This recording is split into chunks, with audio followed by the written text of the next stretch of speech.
경건해질까라는 제목으로 하나님 말씀 전하겠습니다. 어떻게 경건해질까?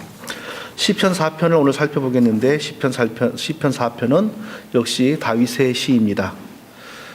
아니, 다윗이 왜 이렇게 성경을 많이 썼습니까? 다윗의 정체가 뭡니까? 왕 아닙니까? 근데 왜 이렇게 성경을 씁니까? 이런 궁금증을 가지고 묻는 성도님들이 종종 계십니다. 왜냐하면 다윗이 왕인데 다른 왕과는 그 모습과 특징이 너무 다르거든요. 다른 왕들이 한 말이 성경에 이렇게 조금씩 나오는 적은 있어도 다윗처럼 성경을 이렇게 아예 기록한 왕은 보기가 어렵습니다. 성경의 저자가 되는 왕은 두 사람인데 다윗과 그의 아들 솔로몬입니다. 또 솔로몬에 대해서도 심각한 질문을 제기하는 경우가 종종 있습니다. 아니, 이스라엘이 누구 때문에 망했습니까? 그가 비록 초기에는 바르게 잘 믿고 정치를 믿음으로 잘한 왕이지만 후반부에 그 사람 때문에 이스라엘이 다 영적으로 쉽게 말해서 절단났는데, 아니, 솔로몬이 구원받은 사람 맞습니까? 어떻게 그런 사람이 쓴 글이 성경이 됩니까? 또 이렇게까지 말하는 경우도 있습니다. 그러나 하나님이 솔로몬으로 하여금 성경의 일부를 쓰게 했다라는 사실은 그 자체로서 하나님께서 솔로몬이 회개했다라고 하는 것을 우리에게 증거하는 것으로 볼 수 있습니다. 회개하지 않은 배교자를 통하여 성경을 하나님께서 기록하시지 않았을 것이고, 또 어떤 솔로몬이 쓴 글의 어떤 내용을 보면 회개한 흔적이 나타나는 것 같기도 합니다. 자, 솔로몬에 비해서 다윗은 더욱더 중요한 성경을 많이 썼습니다. 왕인데 성경을 아주 중요한 성경을 썼어요. 중요한 내용들을 많이 하나님께서 다윗을 통하여 우리에게 주셨어요.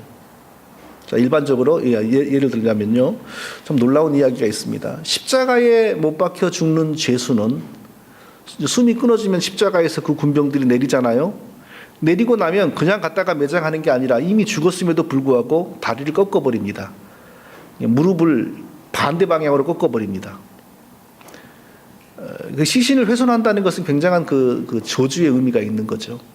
그런데 놀랍게도 이 로마의 군병들이 예수님의 그 시신을 십자가에서 내리고 나서는 그 다리를 거꾸로 꺾지를 않았습니다. 그건 전혀 그 당시에 십자가 사형 그 집행 과정에서 일어나는 일이 아닙니다. 반드시 그 시신을 죽었음에도 불구하고 다리를 거꾸로 꺾어버립니다. 그러니까 예수님은 다리가 거꾸로 꺾여지지 않고 다만 그 몸에 창자국, 못자국, 그리고 짹짹이 맞은 자국만 가지고 있던 거죠. 그 예수님의 시신에는. 자, 이것에 대해서 요한복음은 뭐라고 해석을 했냐면요, 이 일이 이룬 것은 그 뼈가 하나도 꺾이우지 아니하리라 한 성경을 응하게 하려 함이라. 예수님의 시신이 십자가에서 내려졌어요. 근데 관례대로 십자가의 시신을 보통 다리가 이렇게 구부러지는데 이렇게 반대로 그 군병들이 꺾어야 되는데 안 하고 그냥 매장하도록 줬단 말이에요. 그것을 요한복음은 뭐라고 해석하냐면 그 뼈가 하나도 꺾이지 아니하리라 한 성경의 예언을 응하게 하려 함이라. 이렇게 요한복음이 해석을 해요. 그러면 성경 어디에 예수님의 뼈가 십자가에서 내리고 난 다음에 꺾이움을 당하지 않을 것이라는 예언이 어디가 있나? 시편 34편 20절에 그 모든 뼈를 보호하시며 그 중에 하나도 꺾이지 아니하도다, 이런 말씀이 있는 거예요. 시편 34편이 바로 다윗이 쓴 성경입니다. 다윗은 그 시편을 쓸 때 단지 자기가 심하게 고난을 당하고 있는 과정에서 하나님께 도우심을 호소한 겁니다. 그리고 확신한 겁니다. 하나님이 나를 분명하게 지켜주실 것이다 라고 이렇게 확신을 한 거죠. 그래서 하나님이 다윗을 확실하게 지켜주실 것이라는 그 확신 가운데 다윗이 자기의 뼈를 하나도 부러지지 않게 보호하실 것이다, 이렇게 노래했을 가능성이 아주 높습니다. 설마, 이거 사람의 생각이죠. 사람의 생각으로 설마 다윗이 1000년 후에 오실 예수 그리스도가 우리를 위하여 십자가에 달려 죽으시는데 죽고 나서 그 시신을 로마의 군병들이 일반 죄수처럼 다리를 거꾸로 꺾지는 않을 것이다, 거기까지 자세하게 내다보고 그렇게 노래했었는지, 그것은 신비죠. 우리가 다 알 수 없는 거죠. 흔히 우리가 이해할 수 있기로는 이중적인 의미가 있었고 예언이 이중적으로 성취되었다. 첫째로는 고난당하는 다윗 자기 자신이 하나님의 은혜로 철저하게 보호되어 하나도 상하지 않았다. 그렇게 의미가 성취되었고, 둘째로는 다윗이 아마 모르고 했을 거예요. 성령의 감동 가운데 노래를 했는데 다윗은 꼭 그 뜻으로 노래를 한 것은 아니지만 나중에 예수님의 그 십자가 사건을 통해 성취가 되는 거죠. 예수님의 뼈는 하나도 꺾이어지지 않는 것으로 성취가 되는 겁니다. 이런 것을 통하여 볼 때 다윗은 도대체 하나님으로부터 무슨 은사를 받았고 무슨 직분을 받았는가? 두 개를 받은 거죠. 왕의 직분을 받은 것이고 또 하나님의 감동으로 하나님의 예언을 기록하고 전하는 선지자의 직분을 받은 것입니다. 다윗 역사상 다윗과 같은 대단한 은사와 재능을 받은 사람이 흔치 않은 것 같아요. 전쟁터에 나가면 천하의 용맹을 떨치는 장군이지요. 탁월한 임금이지요. 그리고 동시에 성령의 감동을 받아 하나님의 계시의 말씀을 기록하고 노래하는 선지자적인 시인이었습니다. 대단한 인물이죠. 그러니까 장차 오실 예수 그리스도의 모델, 표상이 되는 사람입니다. 시편 4편 이 다윗의 시가 다윗이 분명히 무슨 고난을 혹독하게 당하면서 쓴 시인 것만은 맞습니다. 그런데 구체적으로 언제 어떤 고난을 당하면서 쓴 시인지에 대해서 우리가 알 수 없습니다. 본문에서 거기까지 자세하게 정보를 주지 않습니다. 자, 그런데 이 시에 특징이 있는데, 이 시의 핵심적인 그 내용의 특징이 있는데, 그건 뭐냐면 공존이 불가능한 두 가지가 지금 다윗의 마음, 다윗에게 함께 있다는 것입니다. 공존할 수 없는 두 가지가, 한 가지는 다윗이 지금 어떤 상황인지 알 수 없으나 혹독하게 고난을 당하고 있는 상황이죠. 그런데 또 한 가지는 다윗의 마음에 기쁨이 넘치고 있는 상황입니다. 사람이 혹독하게 고난을 당하고 있으면 그것 때문에 우울증이 오기가 쉽지, 그 상황 속에서 마음에 기쁨이 넘칠 수는 없지 않습니까?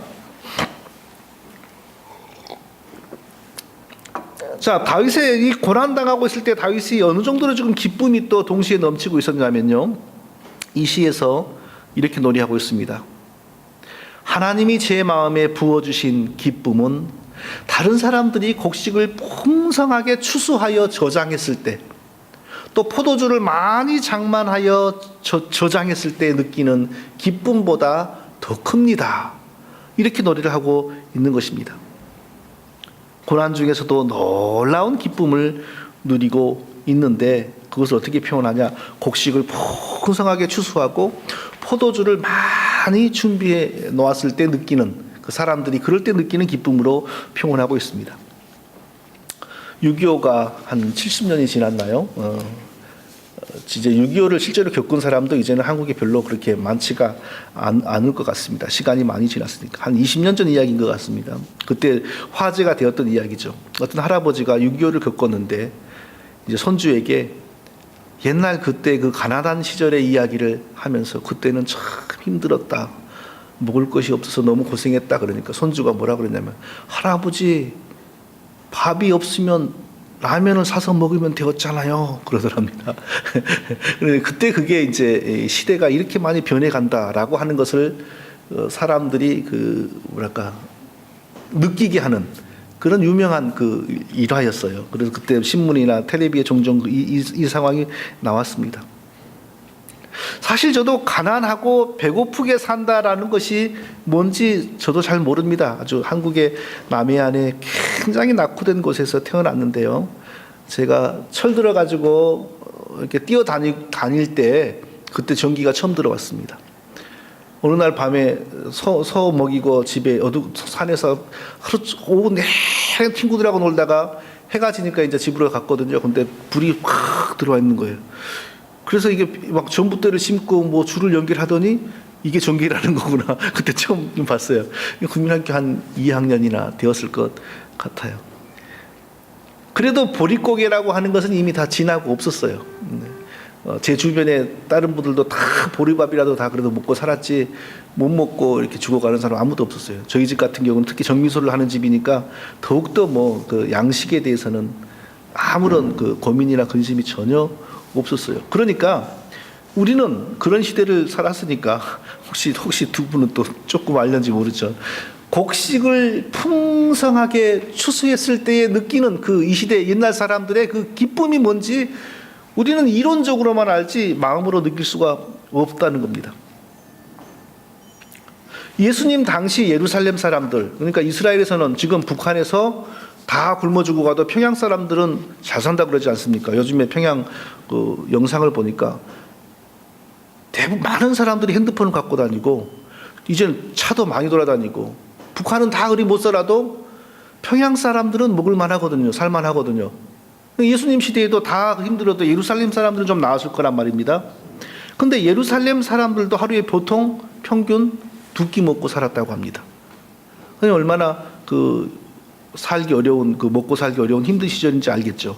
바로 그런 사람들이, 예루살렘 사람들이 그렇게 살 때 곡식을 많이 추수하여 창고에 저장해둔 그 농부의 그 사람의 기쁨, 얼마나 기쁘겠어요. 다윗은 자기의 지금 고난당하면서도 누리는 기쁨이 그런 기쁨보다 크다고 말하고 있습니다.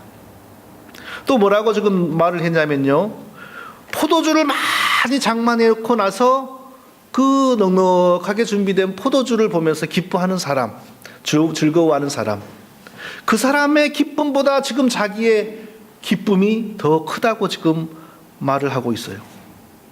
우리가 포도주를 알죠. 포도주를 언제 먹는지, 포도주가 무슨 맛인지, 포도주를 마시면 마음이 어떻게 변하는지 우리가 알잖아요. 그건 다 그냥 지식적으로 이론적으로 아는 것이지, 진짜 이스라엘 사람들에게 포도주는 어떤 의미가 있었고 그것은 우리가 다 알 수가 없습니다. 자, 예를 들면 시편 23편에 여호와가 나의 목자이기 때문에 나에게는 부족함이 없습니다 라고 그렇게 노래를 하고 마지막에서는 뭐라고 합니까? 내 잔이 넘치나이다 이렇게 노래를 해요. 자, 그 말은 하나님이 베푸신 은혜로 말미암아 정말 내가 행복합니다 그 말이죠. 그런데 그것을 어떻게 이스라엘 사람이 표현했냐? 내 잔이 넘치나이다. 포도주 잔이, 자기가 마실 포도주 잔이 넘친다 그렇게 표현을 했단 말이에요. 옛날 우리 조상들은 바로 그런 상황 속에서 어떤 사람으로부터 은혜를 많이 받아서 감사한다고 표현하면 뭐라고 했겠습니까? 뭐 표현이 한두 가지가 아니겠죠. 전 점잖은 사람들은 베푸신 은혜가 하해와 같습니다. 그리고 또 어떤 할머니들은 참으로 선생님이 베푸신 그 은혜를 갚으려면 지가 머리카락으로 신을 만들어 드려도 못 갚았어요. 또 이렇게도 말을 할 것이고, 또 어떤 사람들은 정말 뭐 별의별 방법이 다 했겠죠. 우리나라 사람들이 그 은혜에 감사하는 마음을 어떻게 표현하느냐? 한국 사람이 아니면 모르잖아요. 근데 바로 이스라엘 사람들은 그때 내 잔이 넘치나이다. 포도주를 참 풍족하게 마시는 그 이미지를 가지고 하나님의 은혜가 자기에게 너무너무 감격스럽다는 사실을 표현했다는 거예요. 그러니까 이 포도주가 많이 준비되었다라는 것은 우리가 이론적으로 지식적으로는 알지만 당시 이스라엘 사람들에게는 굉장한 그거란 굉장한 어떤 정서라는 거죠. 다윗은 말을 합니다. 지금 고난을 혹독하게 당하고 있지만 그러면서도 동시에 누리고 있는 기쁨은 이스라엘의 다른 사람들이 포도주를 많이 준비해 놓았을 때 느끼는 기쁨, 그거보다 더 기쁩니다. 이렇게 지금 노래하고 있습니다. 무슨 고난인지 모르지만 고난은 사람을 울게 하고 우울증 걸리게 만드는데 다윗은 기뻐하고 있습니다. 자, 그 이유를 찾아보겠습니다. 시편 4편의 키워드는 의로우신 하나님입니다. 의로우신 하나님. 의로우신 하나님이신데 그 의로우신 하나님은 경건한 자를, 또 의로운 자를 도와주시는 하나님입니다. 1절을 보니까 다윗이 내 의의 하나님이여 라고 했습니다. 다윗은 하나님을 어떻게 체험하고 알고 있냐? 나의 의의 하나님이여, 나의 의의 하나님이여, 이렇게 체험을 했습니다. 참, 이 부분이 어떻게 번역이 되었는지 다양한 번역본들을 봤어요. 영어 성경들은 대부분 My righteous God, 나의 의로운 하나님은 평범하게 이렇게 번역이 되어 있어요. 대부분의 성경들이 이렇게 번역이 되어 있습니다. 천주교는 우리가 조심해야 될 종교인데, 천주교하고 기독교가 70년대인가 80년대 한국에서 같이 성경을 공동으로 한번 번역해보자 했고 만들어 놓은 공동 번역이 있습니다. 근데 이 공동 번역이 참 도움될 때가 있습니다. 공동 번역은 뭐라고 번역을 했냐면요, 내 의의 하나님을, 나의 무죄함을 밝혀주시는 하나님, 이렇게 번역을 했어요. 그러니까 다윗은 지금 무슨 일인지 모르지만 아주 억울한 곤란한 상황에서 고통을 당하고 있습니다. 그럼에도 불구하고 마음이 기쁩니다. 그 이유는 뭐냐? 하나님이 의로우신 분인데 어떤 의로우신 하나님이냐?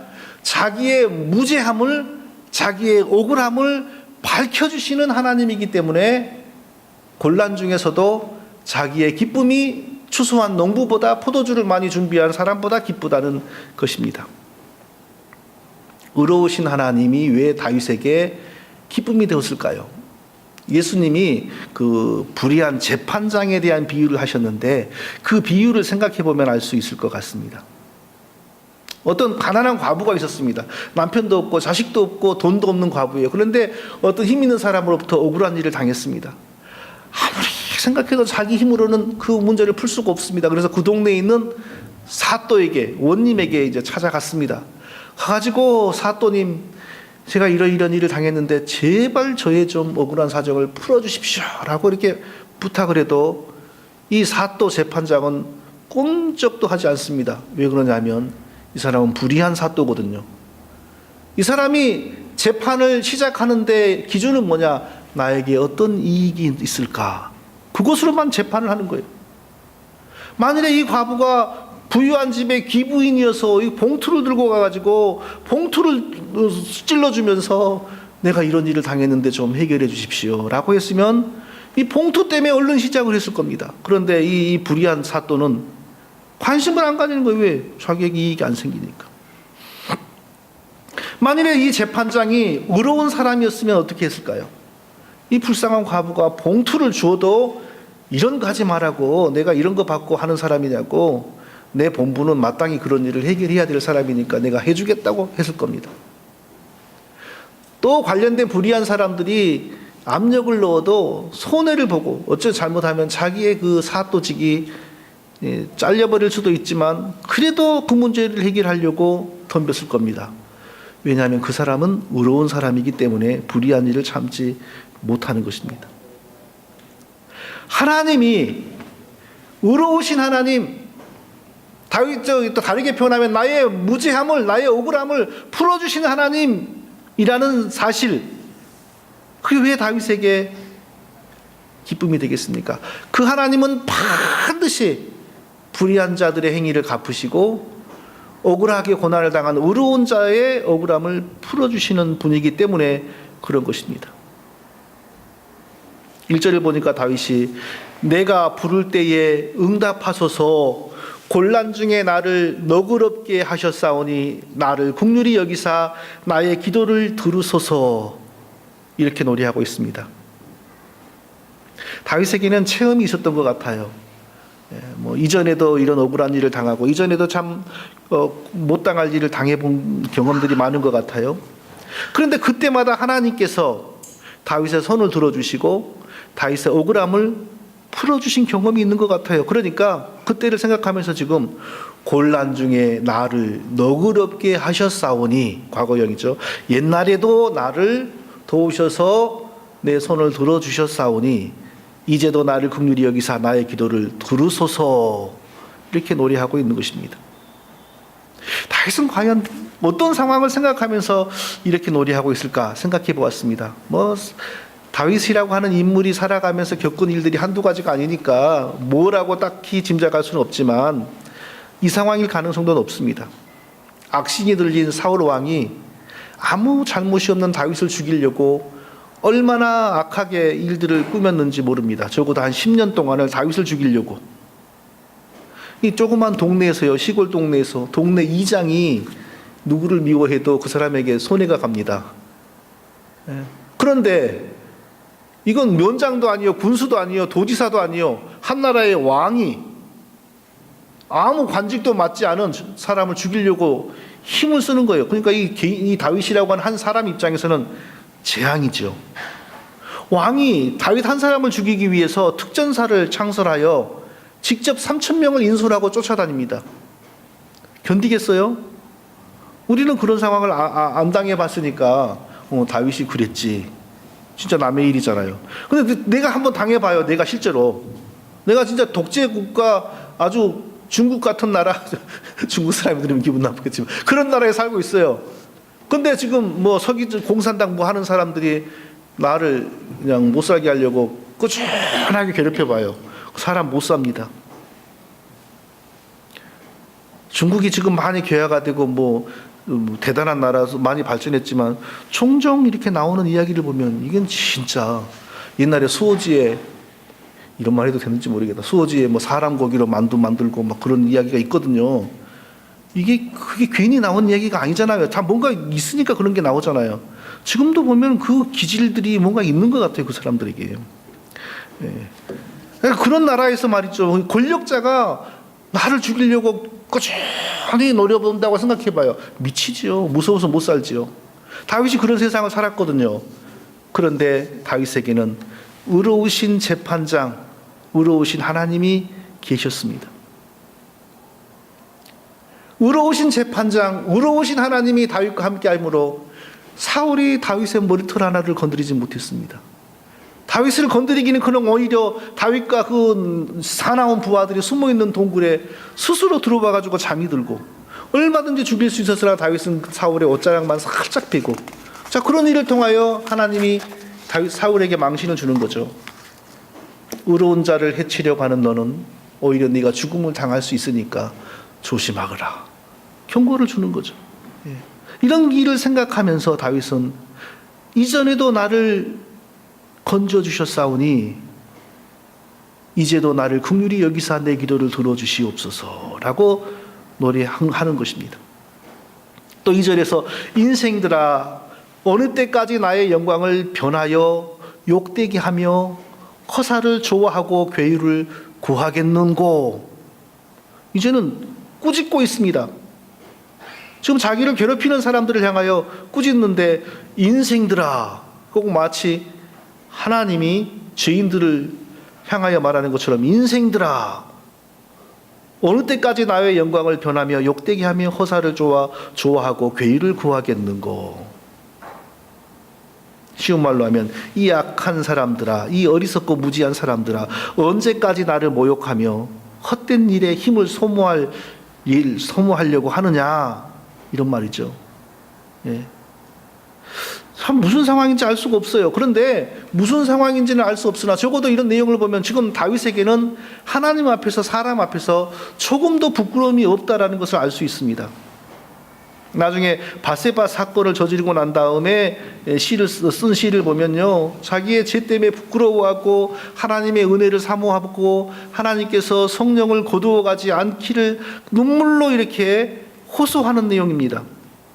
그러나 지금 보면 자기의 잘못을 하나님께 고백한다거나 자기의 허물 때문에 괴로워하는 얘기가 한마디도 없어요. 오히려 당당하게 자기를 향하여 나쁜 짓 하는 사람을 향하여 이 악한 사람들아, 이 무지한 사람들아, 언제까지 나에게 덤비고 헛된 일을 하면서 인생을 소모하려고 하느냐, 이렇게 말하고 있습니다.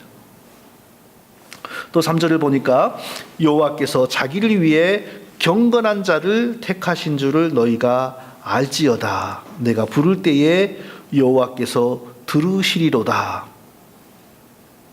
또 3절을 보니까 다윗은 지금 하나님 앞에서 더욱더 떳떳해요. 모든 사람들 앞에서 더욱더 당당합니다. 전혀 양심에 거리낄 일이 없다는 것입니다. 여호와께서 경건한 자를 택하신 줄 너희가 알지어다. 자, 지금 사람들이 자기를 괴롭히고 있어요. 근데 지금 뭐라고 말하냐?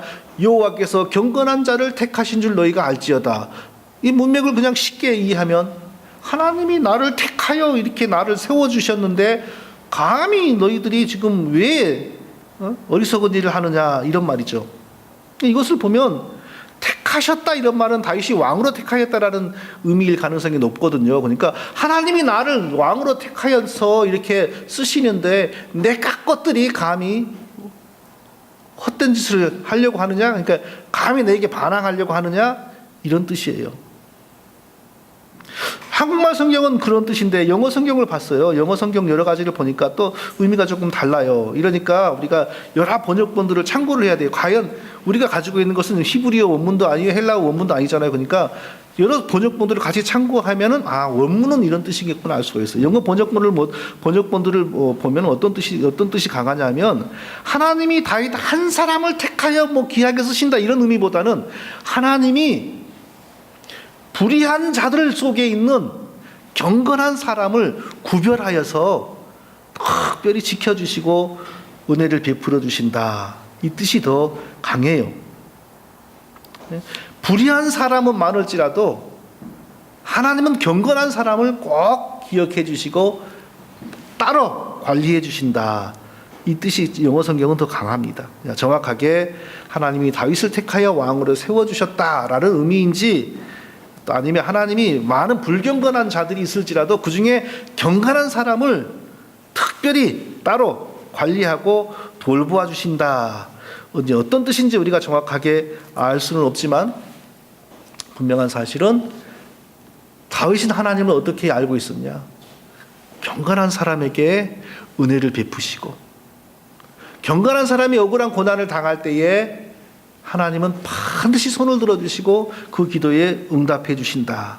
그러므로 그것 때문에 하나님 다윗의 마음은 기쁜 겁니다. 어느 정도로 기쁘냐?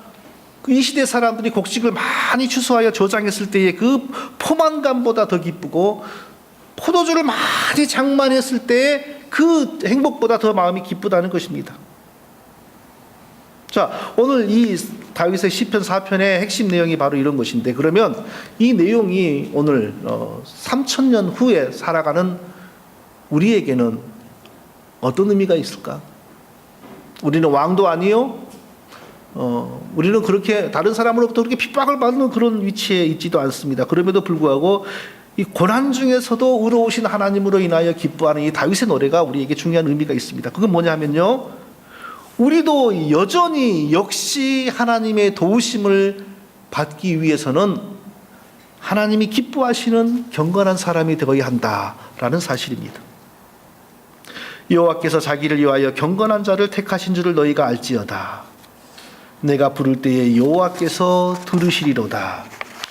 다윗 한 사람, 경건한 다윗 한 사람을 택하여 하나님이 그게 은혜를 베풀어 주셨다는 의미이건, 아니면 많은 불의한 사람이 있을지라도 그 중에 경건한 사람들을 하나님이 특별히 관리하시고 보호하시고 그의 기도를 들어주신다는 의미이건 무슨 의미건 간에 우리가 확실히 알 수 있는 것은 우리도 역시 경건한 사람이 될 때에 어떤 고난을 당할지라도 우리는 담대할 수 있고 어떤 어려움을 당할지라도 하나님이 우리를 지켜준다라는 그 확신과 기쁨을 다윗처럼 누릴 수 있다는 것입니다.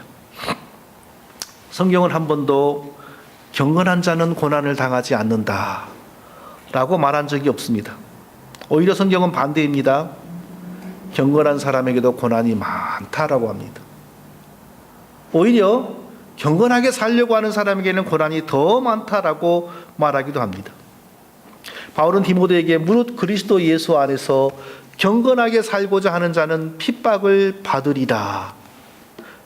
이 세상에는 불의한 자가 언제나 더 많습니다. 거짓을 쫓는 사람들이 언제나 더 많습니다.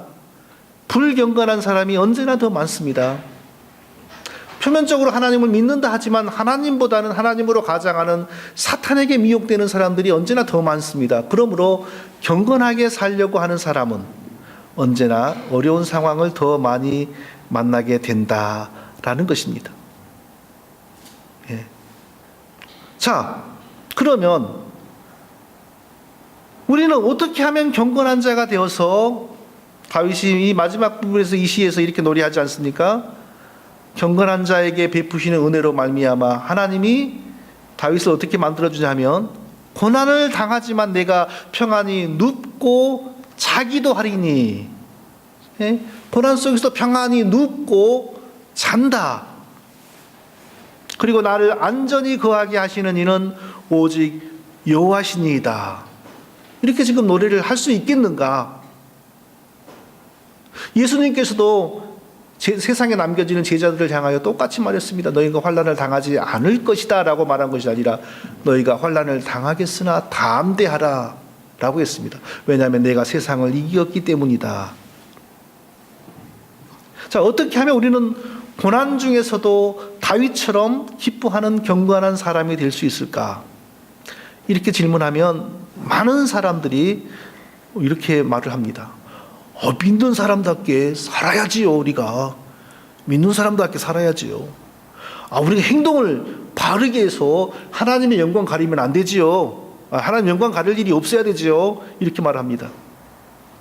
그러나 사람들이 그 마음속에, 그렇게 말하는 사람의 마음속에 한 가지 부족한 점이 있다는 사실을 발견하지 못하는 경우가 많습니다. 믿는 사람답게 살아야지요. 행동을 바르게 해서 하나님 영광 가리지 않아야지요. 이렇게 말하는 그 마음속에는 무슨 마음이 있냐 하면, 무슨 전제가 있냐면, 내가 각오하고 내가 노력하면은 경건해질 수 있고 하나님을 실망시키지 않을 수 있다라는 그런 마음이 있는 겁니다. 물론 성경은 우리가 경건한 삶을 살기 위해 우리가 경건하기를 바라는 마음이 있어야 한다는 거 말씀합니다. 경건한 사람이 되기 위해서 소원하는 마음이 있어야 한다는 사실을 성경이 거부하는 건 아닙니다. 그거 당연한 것입니다. 그러나 우리가 경건한 사람이 되어야지라는 소원만으로, 우리의 각오만으로 진짜 경건해질 수가 있는가? 성경은 그거 인정하지 않습니다. 우리가 경건하기를 위하여 소원한다고 해서 진짜 경건해진다면 교회 안 다니는 사람들, 특히 다른 종교인들 중에서도 이미 경건한 사람들 많을 겁니다. 우리보다 행동 바르게 하는 사람들이 다른 종교에, 천주교에 얼마나 많은지 아십니까? 그래서 그런 관점에서 보면 그 사람들은 우리를 우습게 여깁니다.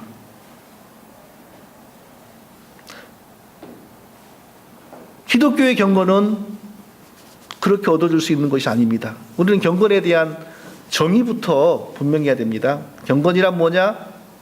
하나님이 우리를 처음 창조하실 때 하나님이 의도하신 인간의 삶이 회복되는 것이 경건입니다. 그냥 단순히 착하고 얌전한 것이 경건 아닙니다. 인류의 역사상 가장 경건한 사람은 누구였을까요? 에덴 동산에 살았던 아담. 선악과 땀 먹기 전에 아담. 범죄하기 전이어서 아직 죄가 들어오지 않았고 그에게 아직 죄성이 없었습니다. 그러니까 하나님이 의도하시는 대로 살 수 있는 능력이 있었죠. 그러니까 가장 경건한 사람은 바로 범죄하기 전에 아담이었습니다. 그리고 죄 없이 태어나신 예수님이 더 경건하셨죠. 그러나 아담의 죄의 책임과 연관되어 있고 아담의 죄로 죄성을 타고난 우리는 절대 경건할 수가 없습니다. 경건하기는커녕 천성적으로 불경건하여서 하나님이 보시기만 하면 화가 나고 진노하시고 저주할 수밖에 없는 죄인들입니다. 우리는요. 그럼 우리가 어떻게 경건해질 수 있습니까? 사람의 힘으로는 불가능합니다. 오직 예수 그리스도를 통해서만 가능합니다.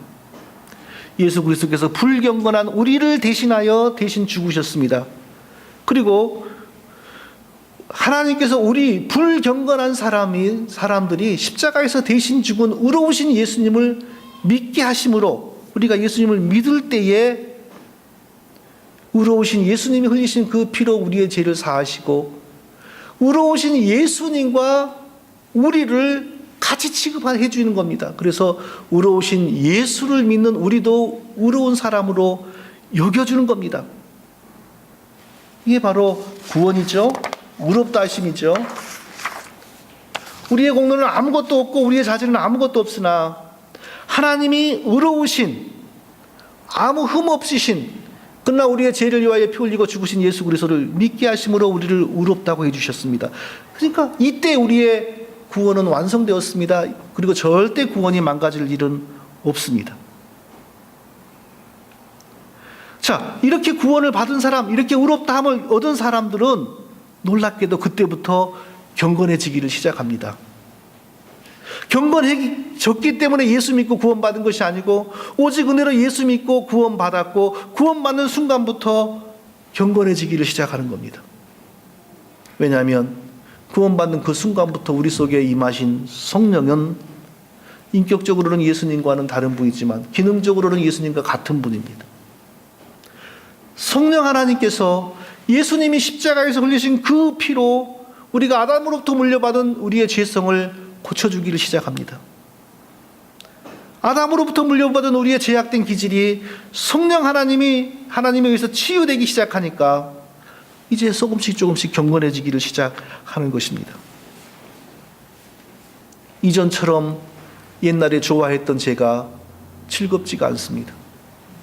혹시 여전히 그 죄를 즐길지라도 부끄러워하면서 숨기려고 하면서 그 죄를 짓지 떳떳하게 죄를 짓지 못합니다. 성령님이 우리의 죄성을 죄를 따라 살려고 하는 기질을 고쳐주시기 때문입니다.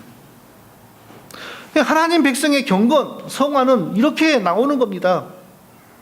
절대 우리가 저런 짓 하지 말아야지, 믿는 사람답게 살아야지, 우리가 행동을 바르게 해서 하나님 영광 가리지 않아야지, 이런 각오로 되는 것이 아닙니다. 성령님이 예수님이 흘리신 피로 우리의 죄를 치료해 주시기 때문에 우리가 속으로부터 고쳐지는 것입니다. 그러나 살아있는 동안에는 누구도 완전하게 고쳐지지 못합니다. 그러니까 누구라도, 저를 포함하여 누구라도 살아있는 동안에는 언제나 죄인의 그 모습이 드러날 수 있다는 사실을 우리가 다 기억해야 됩니다.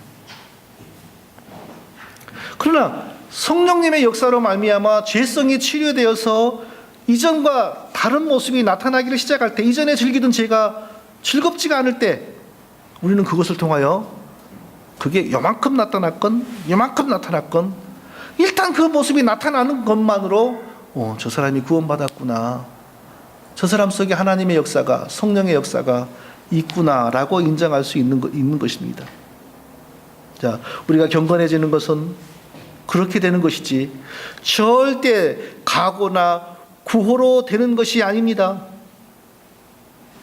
우리 속에 임하신 성령님이 예수님의 피로 우리를 다시 새로운 피조물로 신학적으로 재창조 하심으로 하나님이 우리를 지을 때에 의도하셨던 그 본래의 모습이 조금씩 나타나기를 시작하는 것이 바로 경건입니다. 그렇게 만드는 분은 오직 성령이십니다. 그러니까 다른 종교인들이 우리보다 행동이 훨씬 나아도 비교할 바가 아닌 것입니다. 그 사람들은 그 속에 들어있는 죄성은 그대로 있는 겁니다. 근데 다만 종교적인 훈련으로 억누르고 행동을 통제하고 있을 뿐이에요. 죄의 뿌리는 조금도 고쳐지지를 않았어요. 그러니까 그 사람들에게서는 하나님의 영으로 인도함을 받는 모습이 없잖아요. 그러나 우리는 부족하지만 또 때로는 그 다른 종교인들에 비해서 훨씬 우리가 인격이 못할 수도 있지만 우리 속에 거하시는 하나님의 영으로 말미암아 하나님의 영의 인도하심을 받고 있거든요. 이게 성화고 이게 경건입니다. 바로 이런 모습이 진행되고 있을 때 하나님은 우리를 기뻐하는 겁니다. 다윗은 동물의 피제사와 율법과 또 특별하게 자기에게 임하는 성령의 감동 가운데 제사함과 또 경건의 삶을 계속 발전시켜 갔습니다. 우리는요, 그보다 더한 은혜를 이미 누렸습니다. 그리스도의 피로 이미 제사함을 받았습니다. 그리고 우리를 온전케 하시는 하나님의 말씀이 이미 풍성하게 완전하게 다 주어졌습니다. 우리 안에 성령님이 거하십니다.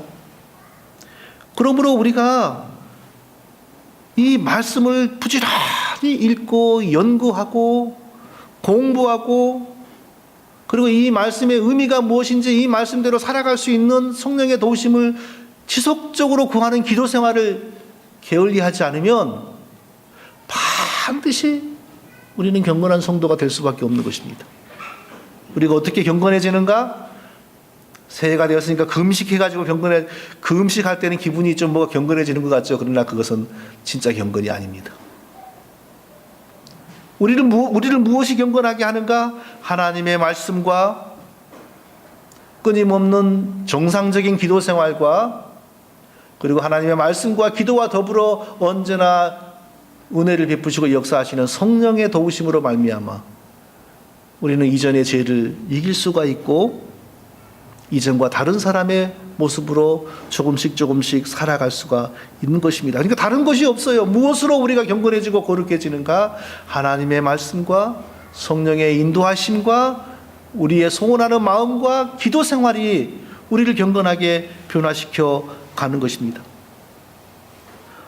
말씀과 역사하시는 성령이 우리의 마음에서 죄성을 제거해버리면 그 무슨 죄도 즐겁지가 않습니다. 그러니 누가 죄를 짓겠다고 돈을 쓰고 힘을 쓰겠습니까? 경건은 그렇게 이루어지는 거죠. 그런데 그 은혜를 입지 못하여 여전히 죄성이 살아있어요. 내가 죄의 통제를 받고 있어요. 그러면 무슨 말을 해도 죄가 좋은데 어떻게 이깁니까? 노력한다고 각오한다고 이겨집니까?